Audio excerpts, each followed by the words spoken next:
Okay, so what I want to do is show you how to do kerf cutting on the KAPEX. There's a couple things that I like to show people when they're doing this.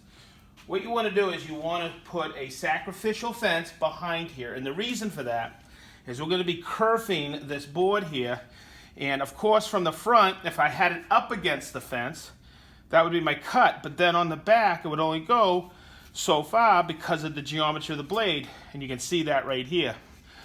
So if we can come over on this side, I'll show you how to set up. This is your micro adjust or your depth setting. So you pull that forward, you adjust the way you want it, you put it up against it, you lock it down.